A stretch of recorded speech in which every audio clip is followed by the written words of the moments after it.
suis Guillaume, je suis de la société Best Free Choice et on va faire un petit peu de perspective. Donc je vous propose de démarrer maintenant la séance.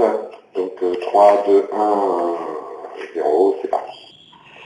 Donc aujourd'hui, je vais vous parler de la réalité augmentée, qui est un sujet très souvent abordé par des éditeurs en termes de prospective, et on va essayer de faire le point sur ce qu'est la réalité augmentée. En tout cas, comment on pourra éventuellement l'utiliser, est-ce qu'on pourra, est-ce qu'on ne pourra pas l'utiliser dans la supply chain. Alors, la première chose dont je voudrais vous parler, c'est un petit peu revenir sur le concept de virtuel. On est sur un salon virtuel, ça tombe bien, et voir un petit peu de quand date le virtuel et de quand date la réalité augmentée en corollaire à ça. Alors d'après vous, c'est quoi? C'est les années 2000, c'est la sortie de Terminator 2, où vous voyez Terminator avec une identification rapide des personnages avec de la réalité augmentée pour le coup. C'est les années 2010 avec les processeurs qui ont encore fait un bond pour pouvoir faire de plus en plus de temps réel. Processeurs qui nous sont d'ailleurs bien utiles aujourd'hui. Non, en fait c'est pas dans les années 2000. Je vais vous aider, je vous donne un petit indice, une image, et puis je vais vous donner même le nom de la personne. La personne qui est ici sur votre écran se nomme Platon. Platon, donc dans les années 400, avant Jésus-Christ, a lancé le concept de virtuel en imaginant un groupe d'individus enfermés dans une caverne qui ne connaissaient que les ombres projetées par un feu qui faisait des ombres chinoises derrière eux. Et la sortie à la lumière du jour entraîne une résistance à la perception d'une nouvelle réalité qui est la réalité de la lumière du jour. Donc, il avait aussi inventé au passage la résistance au changement. Plus proche de nous, on a un autre philosophe. Alors cette image est peut-être aussi connue que la précédente. C'est Descartes. Descartes qui, lui, dans les années 1637, dans le discours de la méthode, il s'interroge sur la notion de réalité en argumentant et en imaginant que tout n'est qu'illusion, tout est un groupe, tout ce qu'on perçoit est un groupe d'illusions coordonné par un esprit malin en plus. Alors, aujourd'hui, la réalité augmentée, c'est quoi? Et le concept de virtuel, c'est quoi? Alors, il ne faut pas confondre deux concepts. Le premier, c'est le concept de réalité virtuelle. Le concept de réalité virtuelle, c'est une simulation, donc j'ai regardé un petit peu ce que disait Wikipédia, et c'est une simulation informatique, interactive, immersive, visuelle, sonore et ou haptique d'environnement réel ou imaginaire. Alors, ce qui est super avec Wikipédia, c'est que c'est un métamodèle, ce qui fait que je suis tout de suite allé voir ce que voulait dire haptique, et haptique, c'est la science du toucher. Donc en fait, dans la réalité virtuelle, vous chaussez un casque un petit peu spécial, muni d'un gant avec des capteurs, et dès le lancement de l'applicatif, vous êtes immergé complètement dans une autre réalité, dans un autre décor que le vôtre. Par exemple, vous avez ici un parachutiste, quelqu'un qui apprend à sauter en parachute et qui, suivant les mouvements qu'il va faire en tirant plus ou moins sur une sangle d'un côté et de l'autre, va être plongé dans une réalité différente et va pouvoir apprendre à être le meilleur parachutiste du monde. Donc, on va pouvoir capter toutes les réactions, dérouler des scénarios, on va pouvoir faire quelque chose, mais c'est un mode immersif qui ne tient pas compte de votre environnement, c'est-à-dire que vous êtes projeté dans un environnement autre. La réalité augmentée, c'est autre chose. Donc, il ne faut pas confondre la réalité virtuelle et la réalité augmentée. La réalité augmentée, c'est on conserve la perception et l'environnement de la personne et on lui projette en temps réel des informations complémentaires qui vont l'aider à comprendre son environnement et à se promener dans son environnement.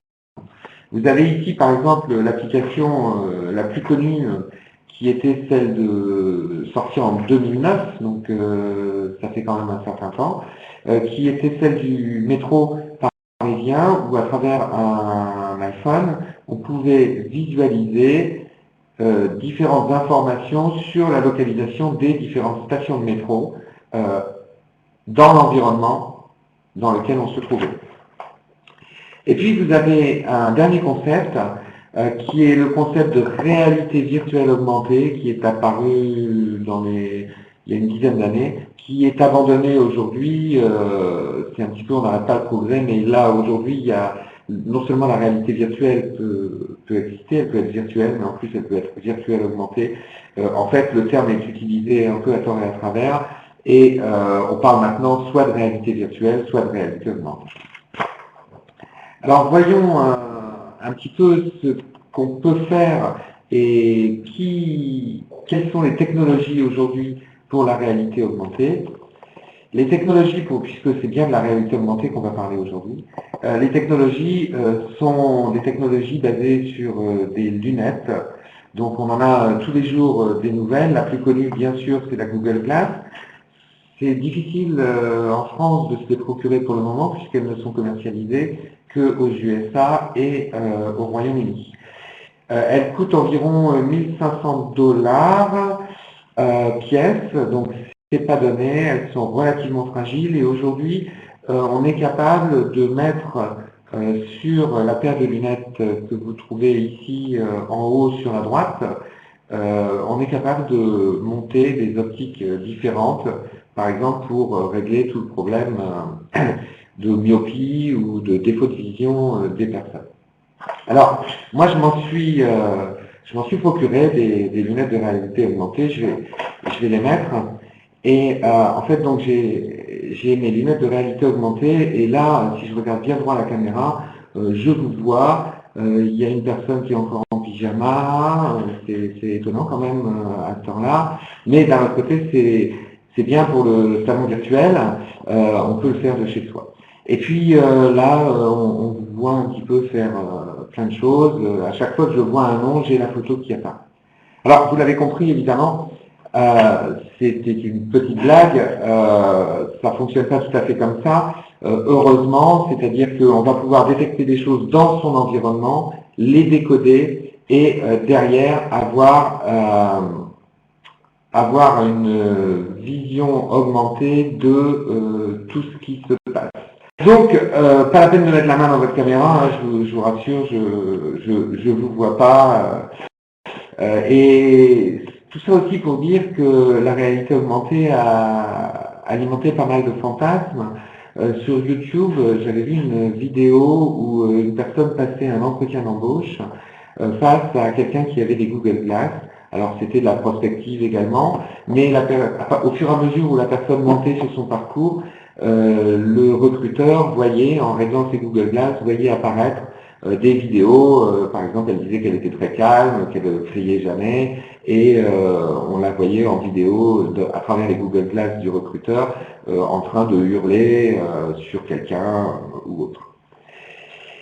Maintenant, ce fantasme, il reste quand même beaucoup dans le B2C, et y a-t-il une application possible de la réalité augmentée dans le B2B? Alors, qu'est-ce qu'on va pouvoir faire dans le B2B en entrepôt au niveau de la réalité augmentée? Alors, la première chose qui peut venir à l'esprit, c'est que on a un besoin de temps en temps d'informations complémentaires.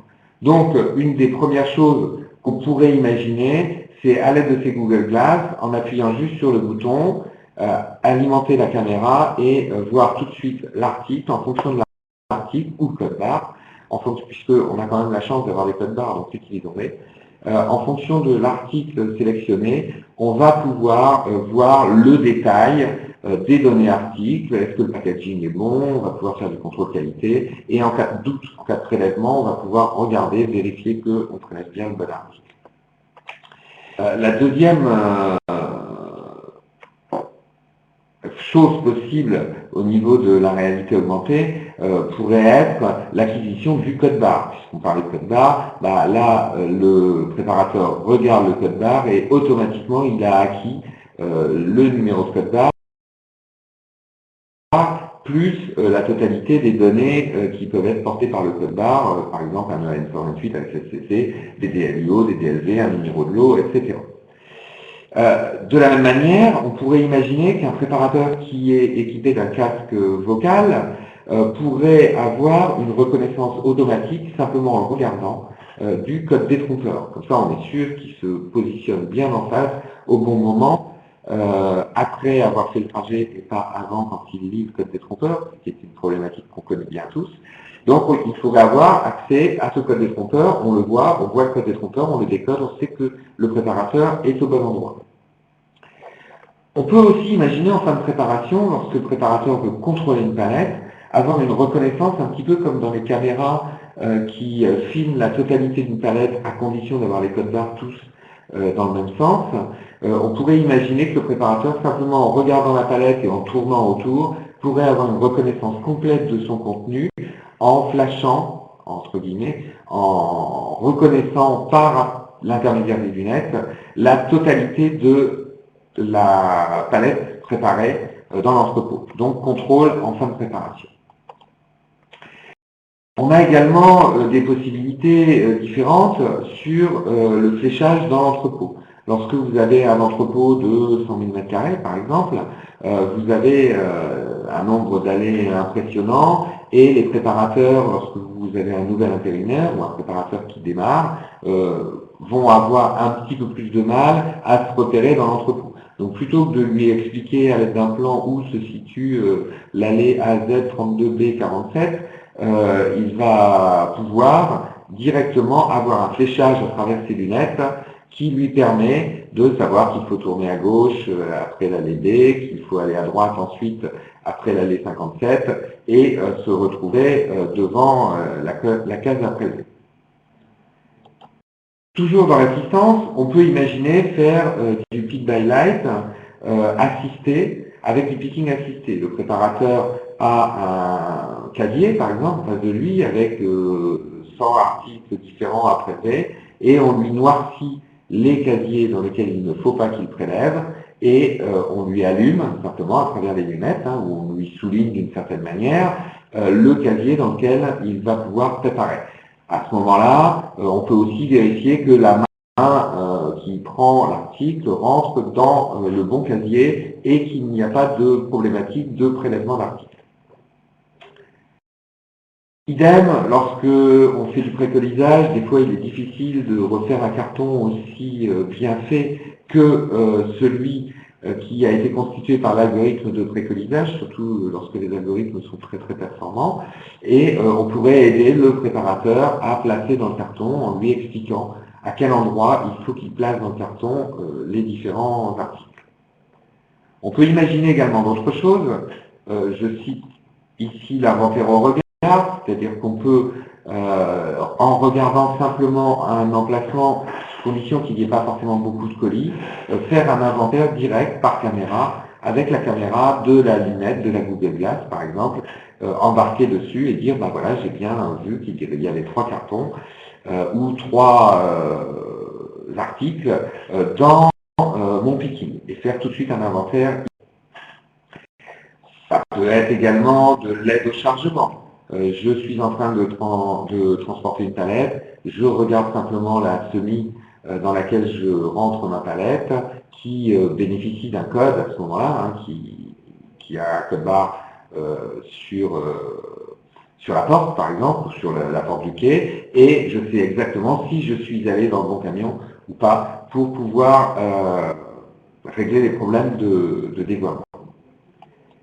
Et puis, à vous de jouer, c'est-à-dire que je n'ai pas la prétention de vous donner une liste exhaustive aujourd'hui sur tout ce qu'on peut faire sur la réalité augmentée, je donne quelques pistes. Je pense que les éditeurs vont être très très performants pour inventer beaucoup de choses.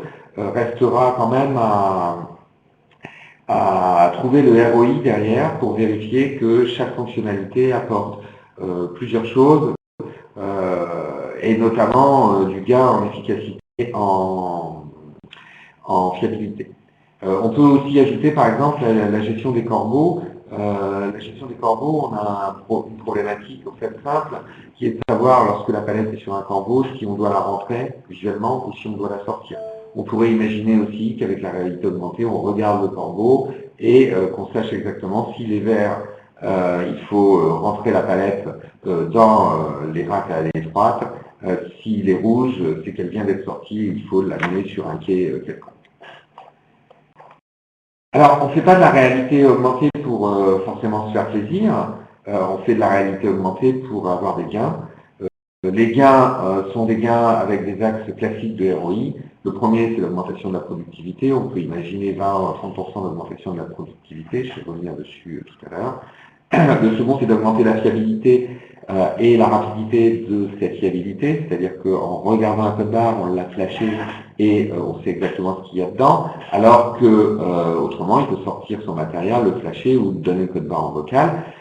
C'est un petit peu plus long, donc on va gagner du temps, mais on va aussi gagner en fiabilité pour les entrepôts qui ne sont pas équipés, par exemple.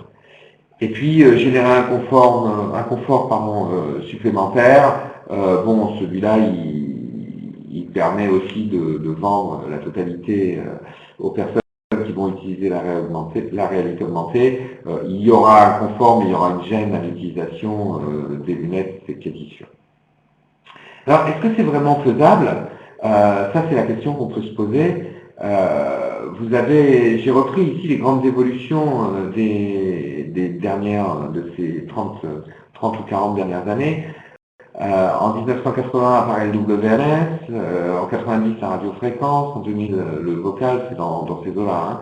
En 2008-2010 les AGV, et en 2016, puisqu'il va quand même falloir un certain temps pour fiabiliser la technique, le temps que la Google Glass soit sortie ou que les lunettes soient fiabilisées, on sort la réalité augmentée. Un petit clin d'œil à la RFID que j'ai planifié en l'an 3000 parce qu'on tarde quand même beaucoup à la voir. Alors la réalité augmentée sera-t-elle comme la RFID et va-t-elle tarder à venir, je ne sais pas.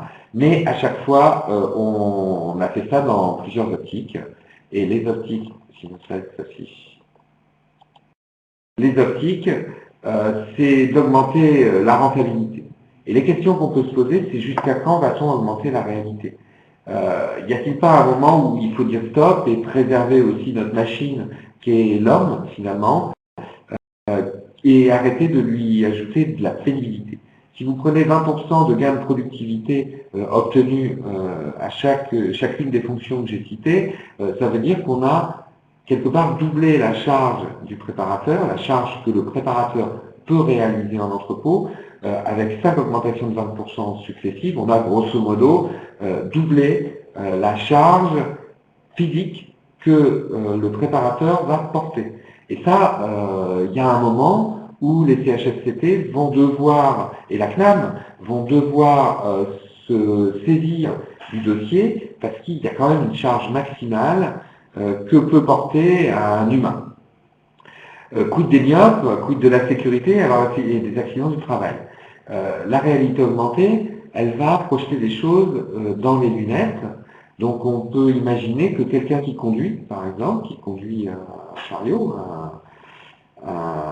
quelqu'un qui fait du réappro picking, par exemple, qui conduit un chariot, auquel on flash, on lui explique à quel endroit et on lui donne des flèches pour son parcours, il risque d'être déconcentré, de moins être sur sa conduite, et donc éventuellement il y avoir des accidents du travail, puisque si la personne n'est pas concentrée, elle ne va peut-être pas voir que quelqu'un d'autre arrive, etc. De la même manière, un petit clin d'œil à certains systèmes d'exploitation, s'il y a un écran bleu qui apparaît dans les lunettes au moment où vous conduisez et que vous ne voyez plus que l'écran bleu, vous risquez effectivement de ne pas voir le mur ou, si c'est au moment où vous vouliez tourner, d'accrocher un rack et de générer quelques accidents. Donc, beaucoup de questions ouvertes sur peut-on prévoir que la réalité va encore augmenter la productivité de 10%, va faire comme le vocal. Moi, j'en suis pas si sûr. Ce que je pense, et je le dis en termes de conclusion, c'est qu'elle verra le jour, ça c'est sûr, mais peut-être pour des applications plus simples que celles qu'on imagine. Peut-être pour des applications moins invasives, qui vont donner un petit peu de confort sur la préparation, qui vont simplifier les process d'acquisition de données, ça j'en suis persuadé. Par contre, il va falloir vraiment regarder l'aspect sécurité de la réalité augmentée. Est-ce que cet aspect sécurité, cet aspect augmentation de la productivité, donc des charges qu'on va devoir transporter, va prendre le pas sur l'augmentation de la productivité? C'est quand même une révolution qu'on peut prévoir dans moins de 10 ans, à mon avis plus forte que la RFID parce qu'elle est plus simple à mettre en œuvre et peut-être moins coûteuse puisqu'elle ne génère qu'un coût au niveau de la préparation et au niveau de la production du WMS, on va dire, et pas à pas au niveau. Ce que je veux dire, c'est que c'est pas au niveau du produit comme la RFID peut l'être, si on tague tous les produits, ça augmente le coût du produit. On a encore pas mal de problèmes de sécurité à résoudre, on a encore pas mal de problèmes techniques à résoudre, notamment dans la myopie, la superposition des champs entre le champ de la réalité augmentée où vous fléchez quelque chose et le champ de la lunette et l'accommodation que le myope devra avoir. Est-ce que c'est pour l'instant jouable ou pas? Moi, je n'ai pas pu tester les Google Glass, donc je ne peux pas vous le dire pour le moment. Et puis, en dernier point, il me semble vraiment important de remettre de l'humain dans la supply chain et transformer l'homme en robot avec les lunettes. J'ai ici aussi un casque vocal, donc on pourrait imaginer les lunettes comme je l'ai évoqué tout à l'heure, le casque vocal, le gilet, les chaussures. À l'heure où on veut des supply chains de plus en plus humaines, est-ce que la réalité augmentée ne va pas un petit peu déshumaniser? On disait la même chose du vocal, remarquez, on en revient aussi un petit peu du vocal.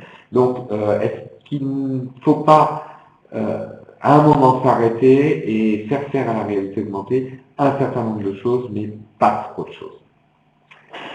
Voilà, je vous remercie de m'avoir écouté. Je suis à votre disposition pour toute question sur le sujet.